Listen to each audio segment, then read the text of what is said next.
Hello and welcome to Trinity Talk Live, water cooler conversation from a Christian perspective. I am Ken Coughlin, and as promised last week, today we are starting off our 2-week series on the issue of abortion. I want to really quickly outline for you exactly how this is going to work.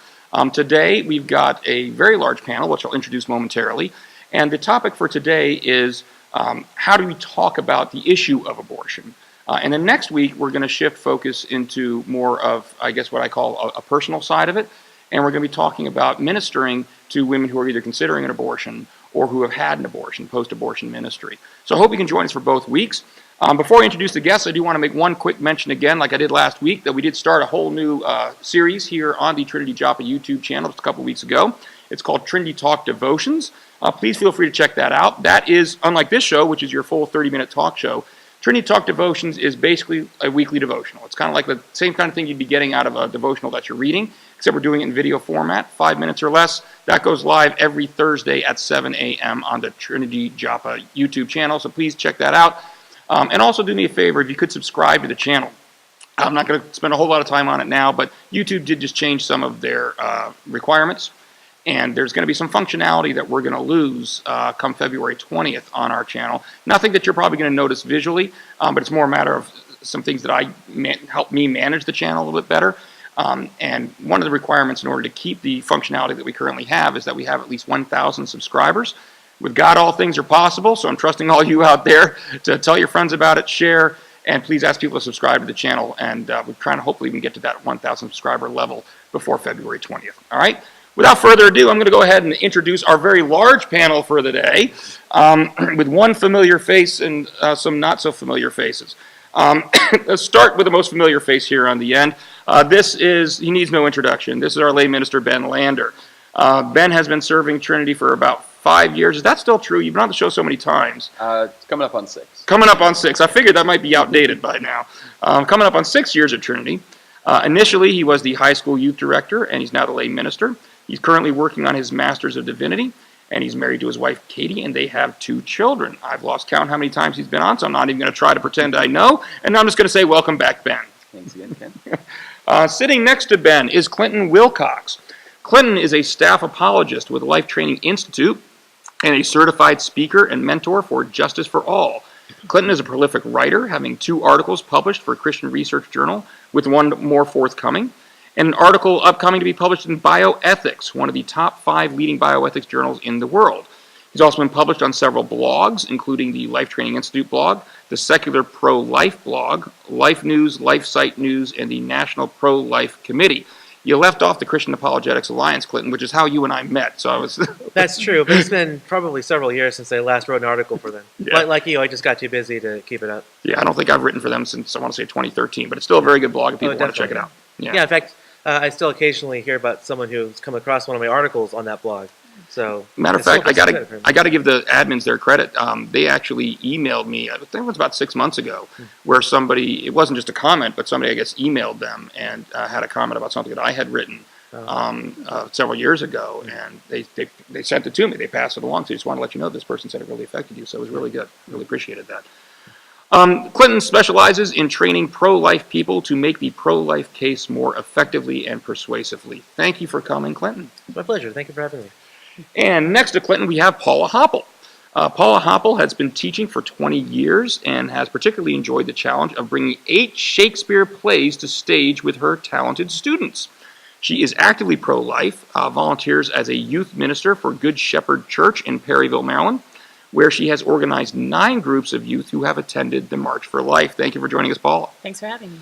And last but not least is John Andrews. I know him as Felix Unger because he just played Felix in our production of The Odd Couple. And he did an outstanding job. I don't know if I told you that for sure, but now it's on film, so everybody knows. I can't back out of it. You were fantastic, John. John freelances in video production, doing mostly video editing. I've got so many current projects, I might be calling upon you afterwards to help out. He loves film music and writes for JamesHornerFilmMusic.com. He's proud to be a pro-lifer and has attended many of the Marches for Life. Thank you for joining us, John. Glad to be here. Thank you. All right, so we are going to launch into our current events segment. Our current events segment is going to be a little different this week than it's been in past weeks. Normally at this point in time, I rattle off 3 different stories and have the panel comment on them. But given the topic for today, we're only going to be covering one current event today, and that's the March for Life. This past Friday, January 19th, 2018, tens of thousands of people gathered on the National Mall in Washington, D.C. for the 45th annual March for Life. The march is intended to protest the legalization of abortion in this country. It has been held every year since the first anniversary of Roe v. Wade, and is also scheduled on or about the anniversary of that Supreme Court decision each year. This year's march marked the first time that a sitting president addressed the crowd via a live feed from the White House Rose Garden, although two previous presidents, Ronald Reagan and George W. Bush, did address the people by telephone when they were in office. The theme for this year's march was Love Saves Lives. But rather than have me talk about it anymore, especially since I'm still battling laryngitis here, I want to go ahead and ask some people that were there. So we're going to field things over here to Paula and John, and I'm very curious to hear what your thoughts were. First of all, what happened at the march? What kind of experience was it for you? I thought it was amazing. I would say out of all the marches I've attended, which is probably at least 12, probably more, I think it was the best attended march, which you might expect because of the amazing weather that we had, about 50 degrees, bright and sunny, and the disposition of the people that were there marching, I would say, was equally upbeat and happy and confident that eventually we will see the end of abortion in our country.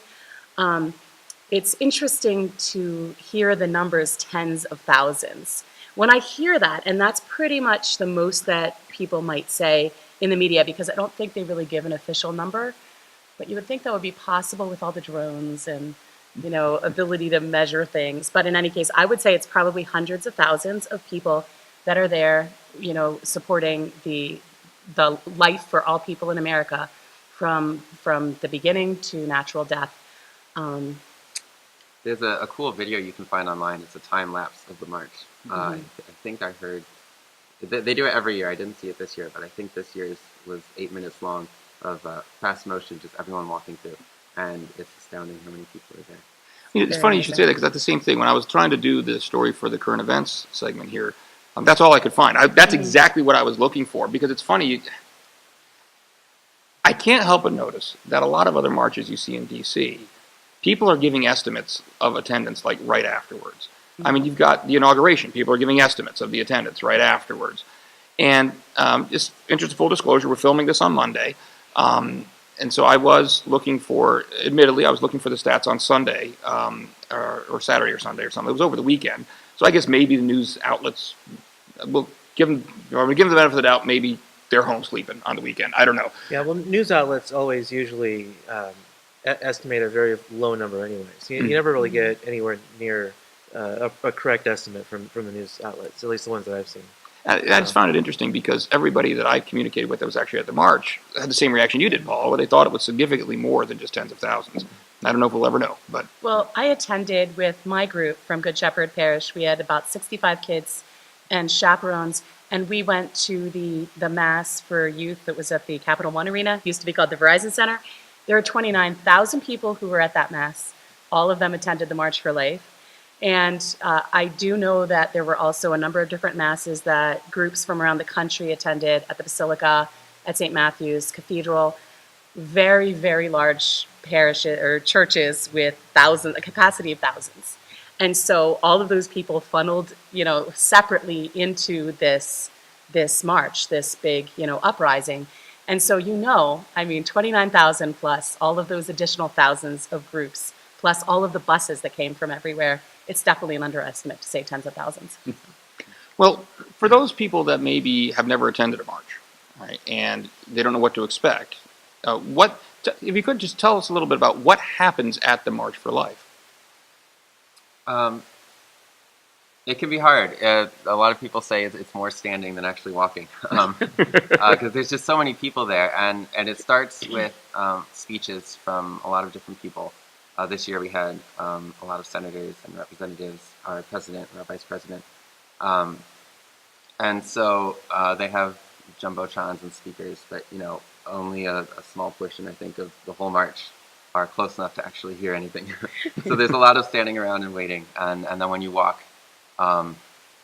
you just meet so many different people. It's one of the most diverse groups of people you'll ever encounter. So many different people of different ages. So many young people are there, and old people too, and people of different denominations, and they're all here for one reason: to show their support for the truth of the culture of life. Yeah, and one thing I saw, again, going by the media, but I saw a story, a couple stories have mentioned what you mentioned about a lot of young people there. And I don't know about you guys, but I take that as a positive sign, that's the next generation that's coming up, and something here seems to be reaching them. Yeah, and that's kind of the tack that some pro-life organizations like Students for Life take, is that the younger generation, the millennial generation, and the younger one is the most pro-life generation that there's ever been, and so they have a slogan about it, that this is the pro-life generation, and they really focus on that as well, because as it seems like America is becoming more and more secularized, there's kind of an inverse relation in that more people are becoming more and more pro-life, because we're focusing less on the religious arguments and focusing more on the non-religious, the scientific and philosophical arguments, and because of that, it makes the arguments more convincing to people who don't have a religious faith. And also because of that, you now see that the March for Life is not just a religious march, but now we get non-religious organizations and organizations of pagans and liberal groups like the Plagal, the pro-life. It's a pro gay rights group essentially. All of these groups set aside their differences on all other issues and come together and march together to oppose a single human rights violation, which is abortion. So that's one of the great things about the march, is it kind of gives us that outlet to come together, see that we all have this in common, and work toward a common goal. That's great. That's fantastic. And I do think, you mentioned that, I actually belong to a group on Facebook. It's called Secular Pro-Life. And so you don't, a lot of, I think one of the big fallacies a lot of people have out there is, people that are pro-life, it's all based on the Bible. It's all based on your faith. And hopefully when we get to the topic of the week, you can cover this a little bit, Clinton. But a lot of the arguments, the ones that I find extremely persuasive about it, have nothing to do with the Bible. Right. Yeah, and it gets even more irrational, because they'll talk about, like my friends and colleagues in SPL, and they'll actually accuse them of being incognito religious people because they're pro-life. Right. And so it gets pretty irrational. Well, and that's where you get in the ad hominem attacks, where Right. they're not attacking, they don't have a response to what you're actually saying. Right. So they have to attack the character of the people presenting the argument. Yeah. Sorry, Clinton and I are both Christian apologists, so we could probably go on this for like 2 hours. Right. One of the amazing things I think about the march are all of the posters, many of which are handmade. And there was one that I thought was particularly interesting along these lines, of arguing not from a religious perspective. But there was a girl holding a handmade poster that said, "Why is it that they would call bacteria on Mars a life, but a heartbeat in America isn't a life?" And so, hey, isn't that true? John and I, on the way here, we were talking about some of the inspirational groups that we saw, and there was this group of young African-American men dressed in purple and gold, and they were playing amazing, joyful music that reminded me of New Orleans. And I just thought, wow, all of these boys must be in a school somewhere close to D.C. Anyway, I found out later they actually were from New Orleans, and we were reading the article about them. It turns out that it's a completely African-American school, completely boys, and it's a Catholic high school. They play music, and they were on a pilgrimage to trace the route of the Underground Railroad. So when they were writing about where they had been, I thought, at first I didn't realize that's what they were doing, but they went to Detroit, then they went to Canada, and then they came back here. And the one leader was describing how for these kids, it's really important for them to show and to stand up for the vulnerable, because it connects them to the issues today, like the Black Lives Matter movement. And they're trying to highlight that so many African-American people are being targeted by abortion. 35% of African-American children are killed through abortion each year in America, and they only have 12% of our population. So it's very, very tragic. Anyway, they were just a great group. You might want to look them up, St. Augustine High School from New Orleans. Excellent. Well, thank you very much. What do you say? We're going to launch right into our topic of the week now, okay? Our topic for the week is how to talk about abortion Obviously, I think it goes without saying that a lot of people out there are probably a little bit scared of this topic, and that's what we're here for today. It seems like this is one of those topics. Whenever it comes up, it can be either a conversation stopper or an argument instiller. Where either at the moment anybody mentions anything about abortion, somebody else in the room quickly tries to change the subject, or if they don't change the subject, people aren't equipped and don't know how to address the topic. It can quickly become into a shouting match where nobody's listening to what anybody else is saying, and really nothing of substance is being said. So that's what our focus is going to be on this week, is how to talk about the issue itself. I do want to preface this with one comment. I don't know. It's entirely possible we could have people watching the show today who are not pro-life, and I want to encourage you, obviously, to keep watching this show. We're going to respect you.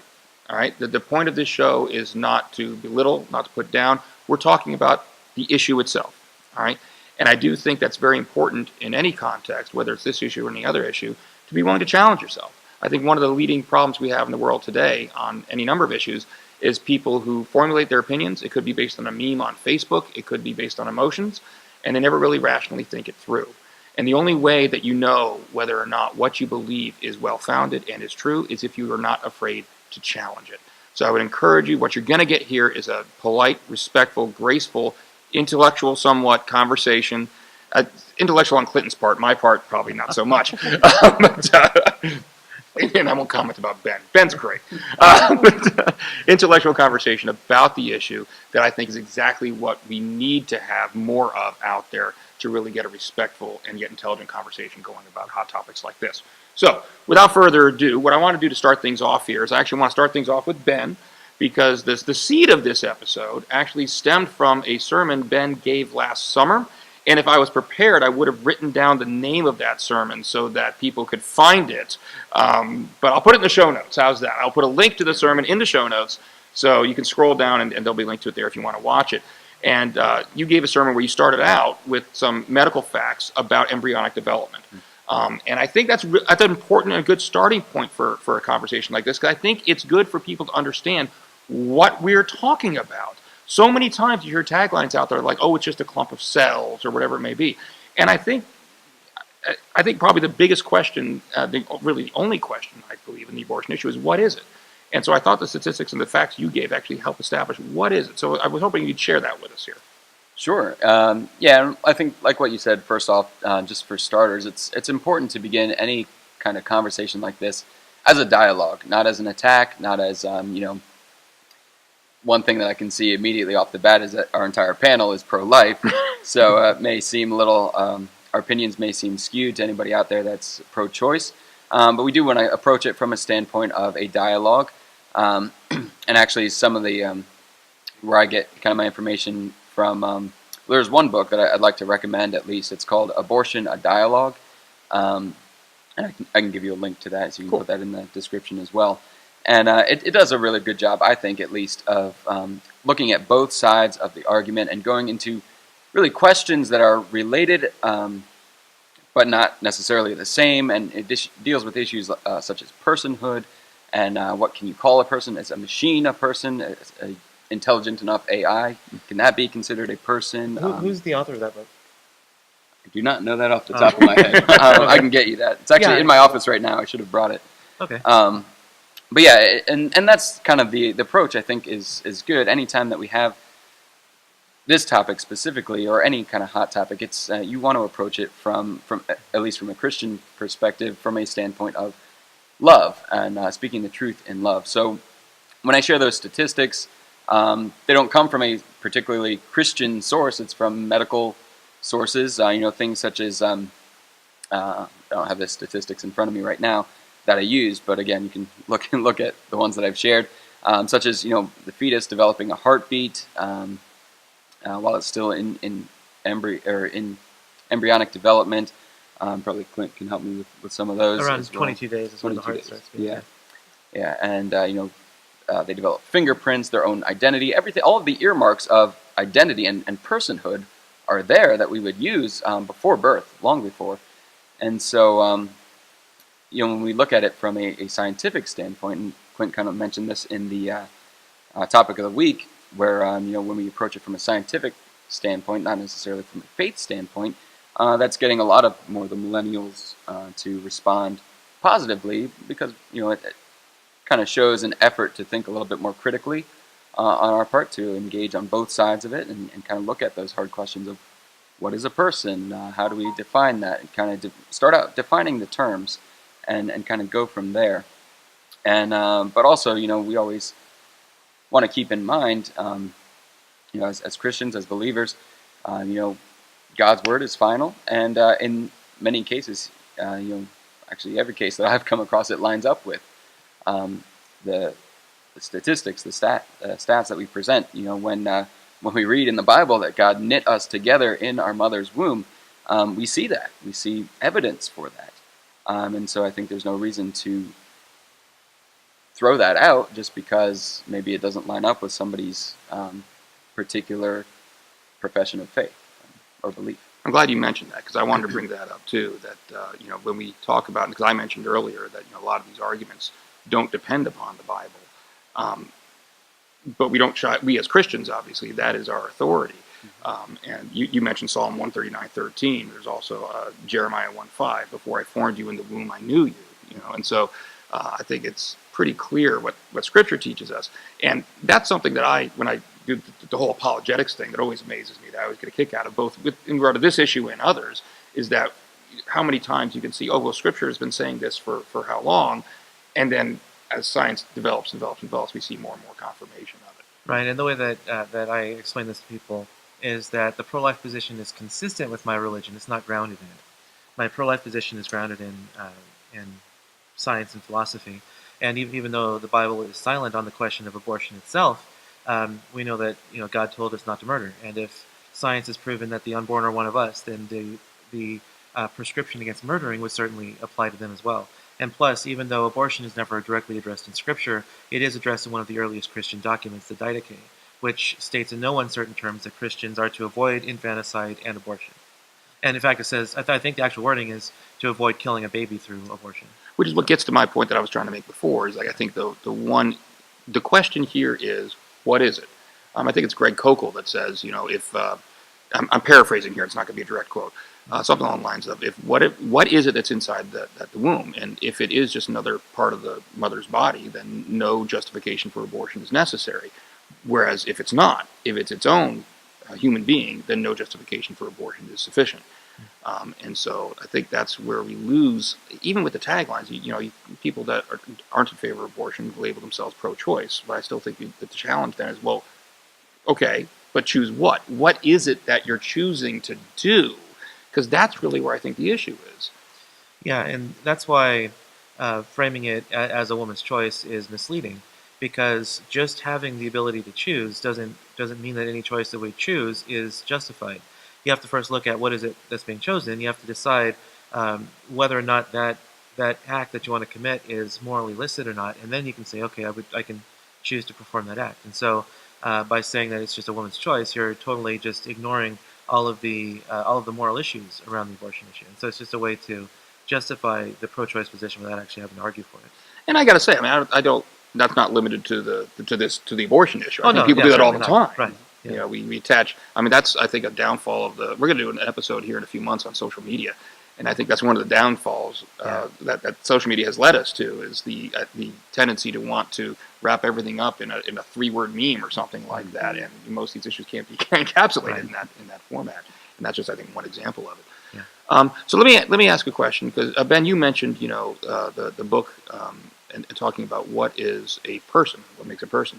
And one thing I've noticed in this particular issue is that the tendency for some people to try to draw a distinction between what is a human being and what is a human person.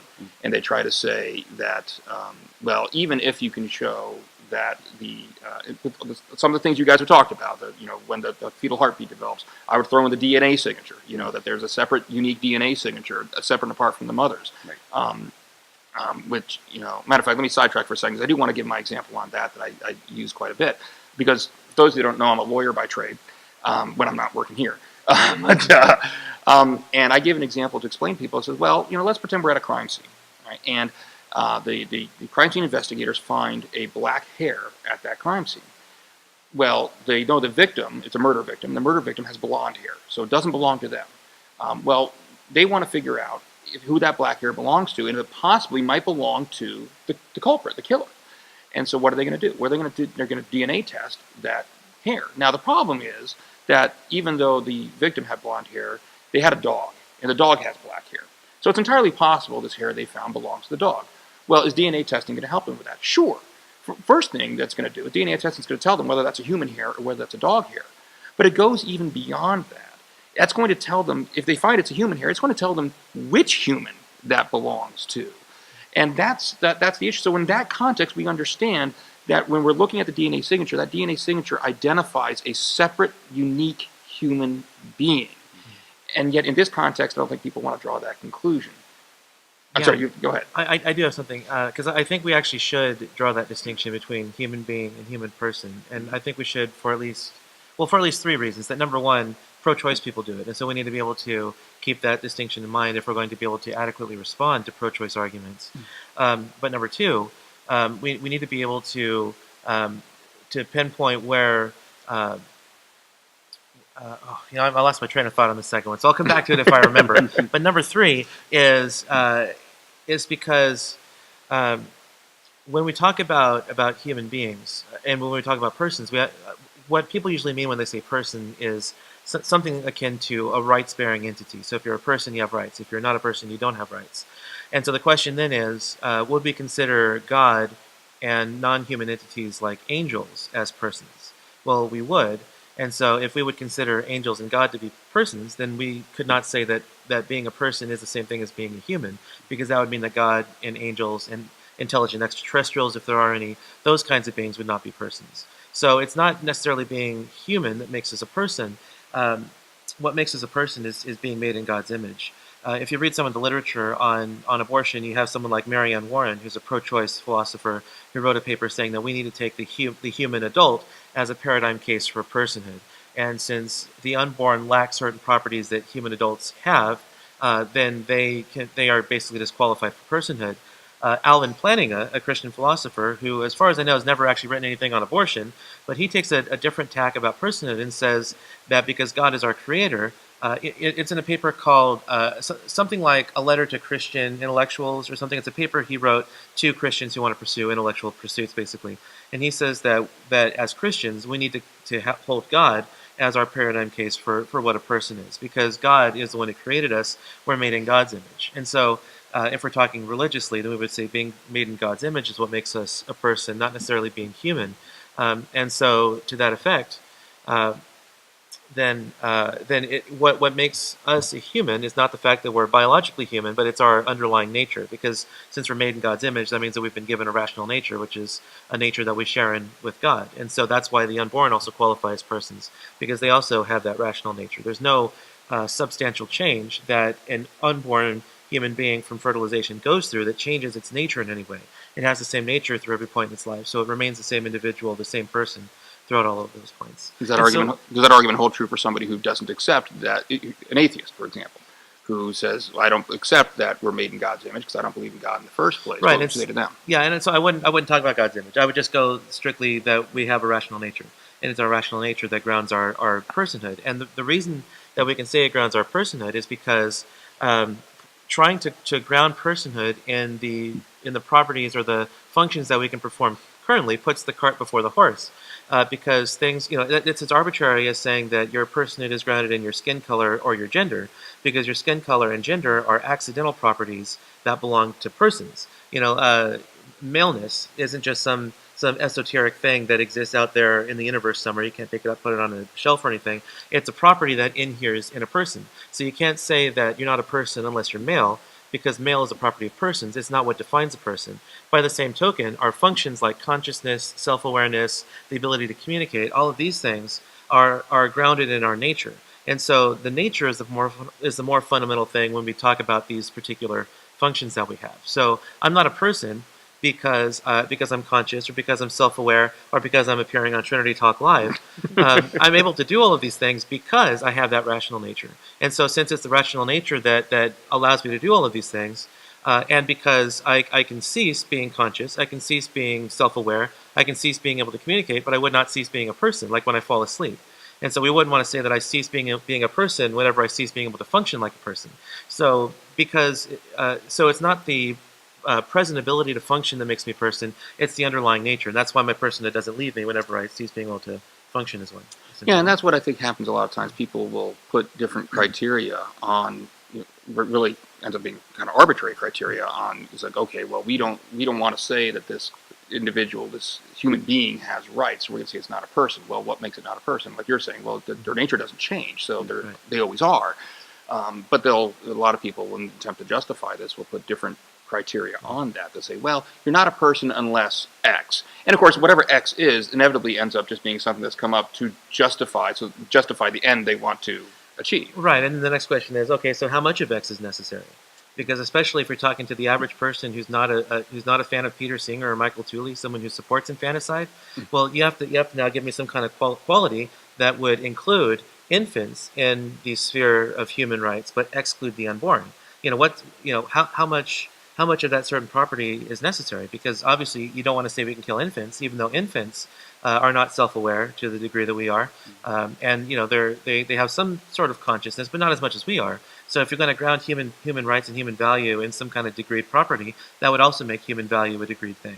So that's why we need to ground it in something that's all or nothing. Yeah, and a lot of it is like there's a number of something called the SLED test that's out there that we're not going to have time, I think, to go through entirely here, but I'll have a link to it in the show notes. You sure you don't want to make this a longer show? I don't mind running a little bit over, but eventually, I got to edit it and have it up in time. So. I think this dialogue too about personhood, it's important, and it also lines up with biblical thought. You've got a different view of personhood in Greek thought, which comes into the scripture and everything. You've got the different words that are used. I mean, you tell a first century Jew or Christian that animals have souls, then they wouldn't bat an eyelash, because you've got different words for that. You've got your soma, that's your body. You've got your suke, that's this kind of soul or this consciousness. You've got your pneuma, your spirit. That's kind of specific to humans. That kind of goes back to the created in the image of God. It's kind of this ability to relate to God. Prayer, is that a function of humanity that's specific to humanity? Worship, kind of this. Well, you've got self-awareness, but also this spiritual awareness is also kind of specific to humanity. And I think you're right in saying that we have to ground that in something that's not a varying degree of how much awareness do we need to be a person, but it's something that is all or nothing. And do humans and animals share that? Do humans and again an artificial intelligence? I don't know if you've seen just recently. I think it's Saudi Arabia just recently gave citizenship to an artificial intelligence, to a robot, and her name is Sophia or something like that. And that again, it's encompassed in this question of personhood. How can a machine have rights, whereas unborn children do not?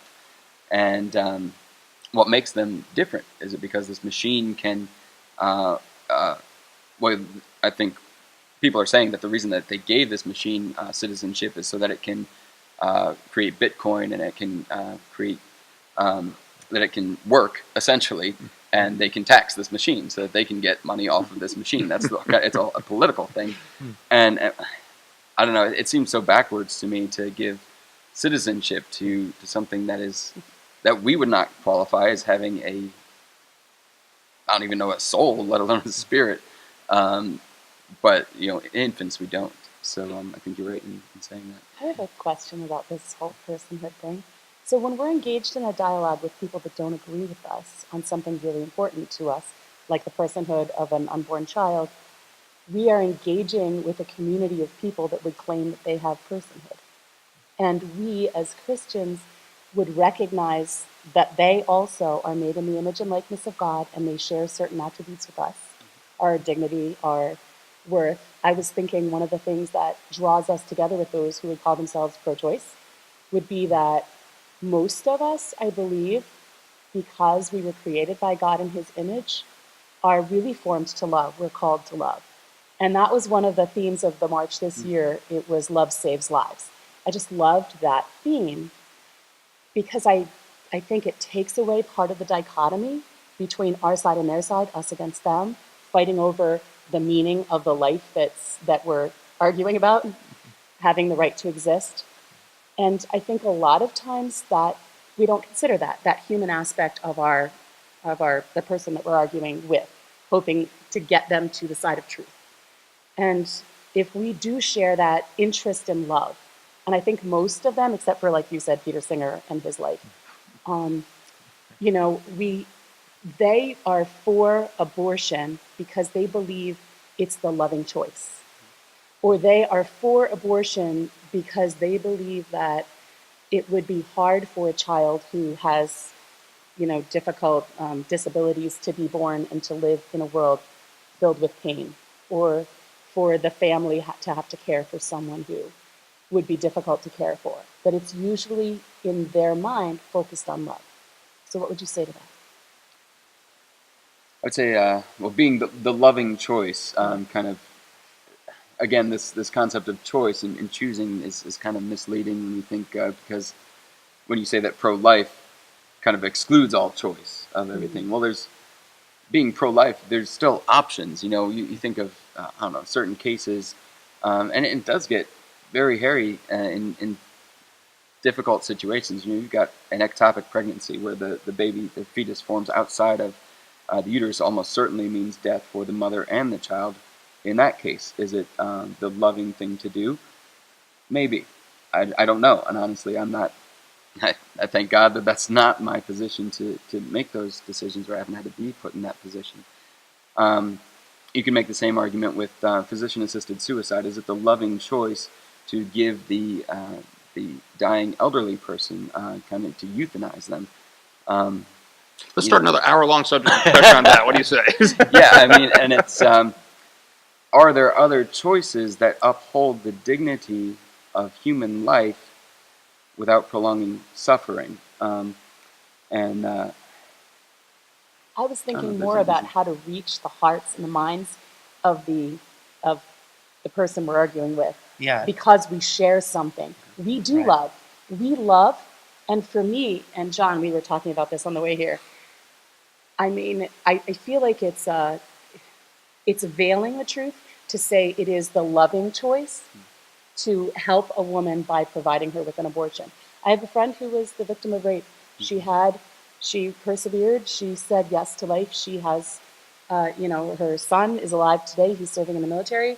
You know, I found this out after I'd known him for years and years, and I was just so blessed that she chose life for him. You know, but many people would think that it would be the loving choice to encourage her to have an abortion so she didn't have to deal with that pain from that violence that she suffered. But no, it's not. She's been blessed, so many times over with the gift of life, even though it came from that circumstance. Yeah, my boss, Scott Glusendorf, at Life Training Institute, developed a technique that we call trot out the toddler.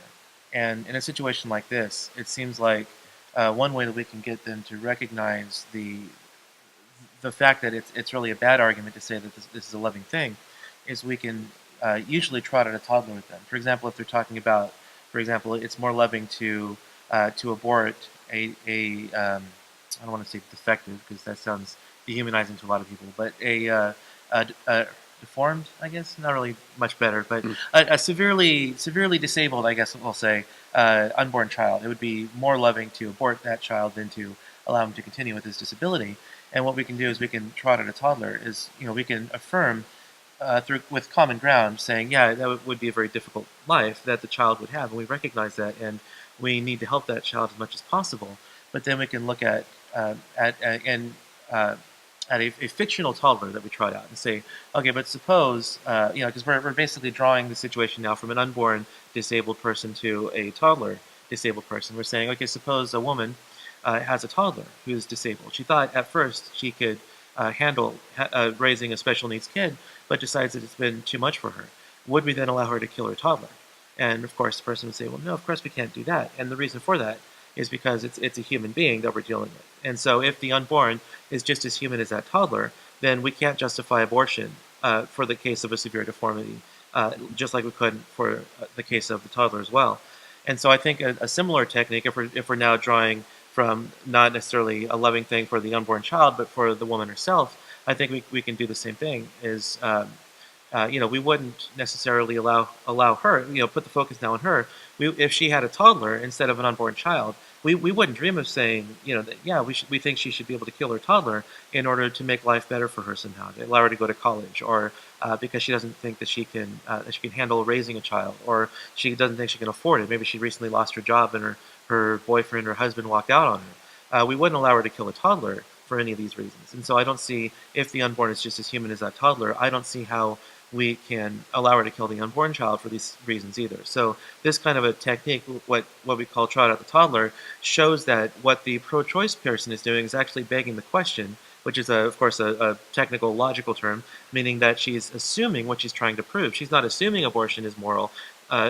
She's not arguing that abortion is moral. She's assuming it so that she can give it to a woman who's in need.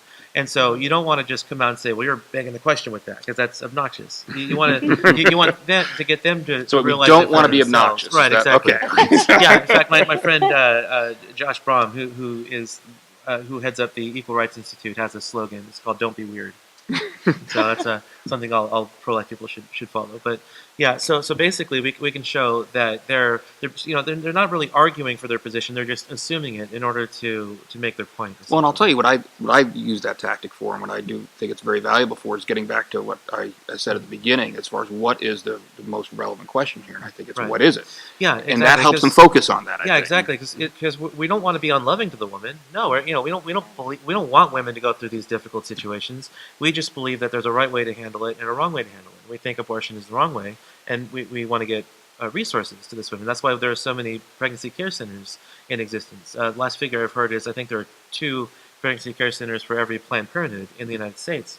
And so, we want to give these women resources. We want to help them through their pregnancy because we believe there's a right way and a wrong way to handle it. Right, and doesn't mean it's going to be the right way. Doesn't mean it's going to be the easy way either. Right. And that's what I think it's like. So I don't think, and this is more what we'll talk about in next week's episode, is the way of showing that love and understanding. It's like, just because we're saying that this is what we think is the correct answer here and what needs to be done, doesn't mean we're unsympathetic to the situation and the love and the care that need to be given.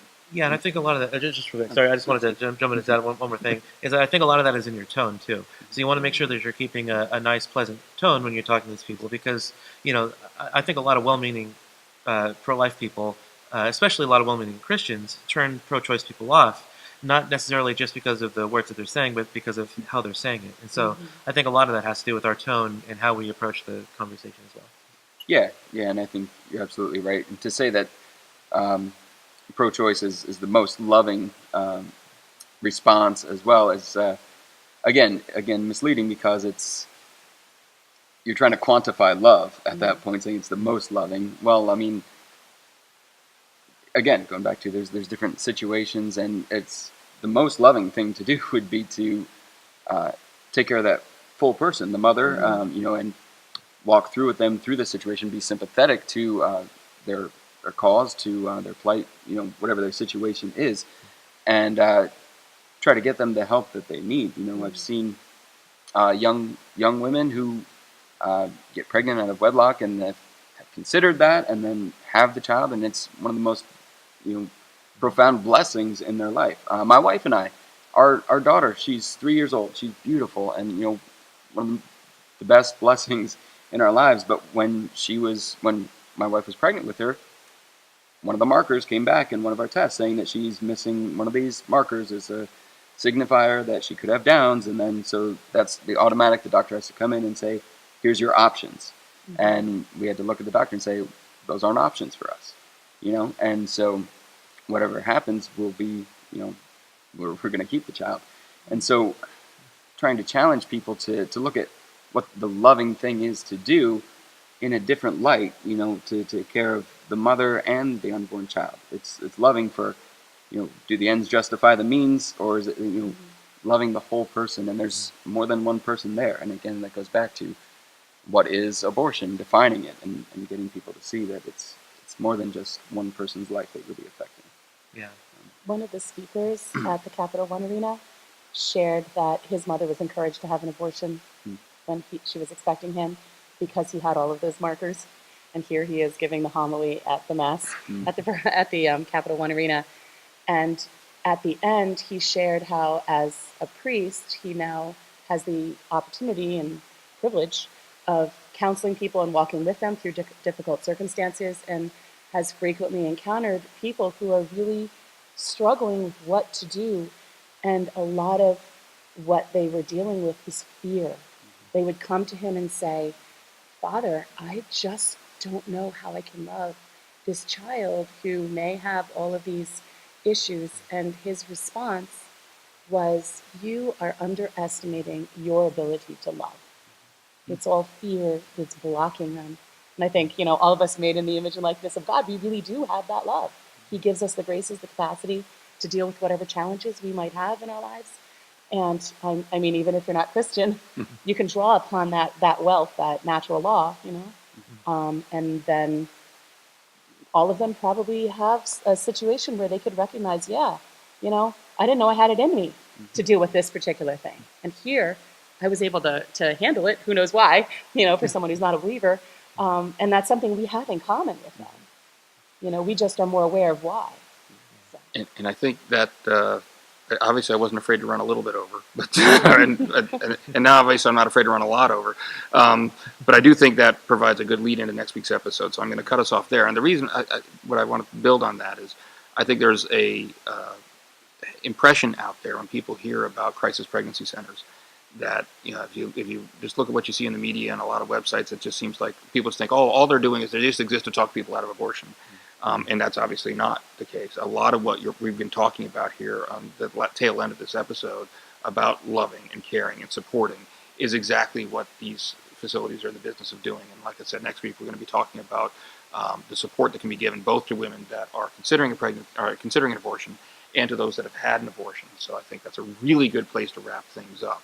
So I am going to sign us off here today by saying, hey, if you did like this episode, especially this episode, I know I say this every time, okay? And so maybe I've lost a little bit of credibility because I say this every single week. But this time I really, really, really mean it, okay? If you could, first of all, please give us a like, that's a thumbs up button here on the YouTube channel.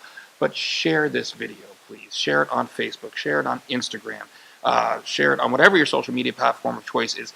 Tell people about it. The best way to make an impression on someone's life is face-to-face. So if you have a friend that you think could be benefiting from a video like this, from the conversation that we just had, do me a favor. Walk up to them. You send them a link, walk up to them and say, hey, do you see that link I just sent you about that show that we're talking about this? And then hopefully that can help you engage and start a conversation. Start, like I think it was Ben that said at the very beginning, start a dialogue. All right? This is a great tool, and that's what we hope to do to be able to start the dialogue. Join us again next week. Like I already told you, we're going to be talking about the help and the assistance that can be out there, the loving assistance that can be given in this type of situation. I would like, excuse me, there's my voice is going. This is why it's good that they did most of the talking today, because my voice is going again. I'm going to say a very special thank you again to all of our guests, starting with Ben Lander. I know you've been on a lot, but I do really appreciate it. I appreciate you having me. You say that, do you really? I do. Yeah. Clinton Wilcox, I got to give a shout out across the country to come see us today. So I really do appreciate from that. California, yeah. I really appreciate that as well. For those who don't know geography, California and Maryland are on opposite coasts. Pretty much, yeah. Yeah, I step on a big aluminum tube, and then 5 hours later I step off in a whole different area. Paula Hoppel, thank you very much for joining us again. Really appreciated the insight. And John Andrews as well. The insight was great. I wasn't able to make the march this year, and so I thought your insights were great, both about the march and otherwise. So thank you very much for joining us. To all of my guests, it was wonderful. Thank you all for joining us. Make sure you share this. Make sure you tune in again next week. And God bless. In your word we will follow.